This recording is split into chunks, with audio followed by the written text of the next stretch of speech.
Luna je nemecký ovčiak, no cez leto potrebuje veľmi veľa behať a veľmi veľa čerstvej vody.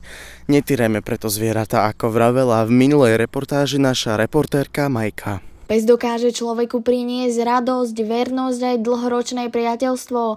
Za tým všetkým sa však skrýva veľká zodpovednosť. Správna starostlivosť zahŕňa nielen pravidelné krmenie, ale aj dostatok pohybu, výchovu, zdravotnú starostlivosť a pozornosť, ktorú každý pes potrebuje. Na čo by však nemal zabudnúť žiadny zodpovedný majiteľ? Pozreli sme sa na to bližšie. Luna veľmi rada beha, to je veľká pravda. Luna je hyperaktívna už od svojho narodenia a keď sme ju s rodinou kupovali, veľmi bola nadšená, že ide do novej domácnosti.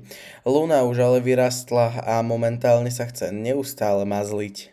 Povedzte sami, boli by ste ochotní toto zviera týrať, lebo ja určite nie. Cez leto Luna veľmi rada behá, preto jej treba dávať veľmi často studenú vlažnú vodu. A jazvečíky sú veľmi na leto háklivé. Pozrite ako sedia alebo ležia pod stromom. Tam, kde je chládok, tam ste aj vy, čo? Jessica a Lolika sú jazvečiky. Jessica je síce mladšia, ale opakuje všetko, čo Lola.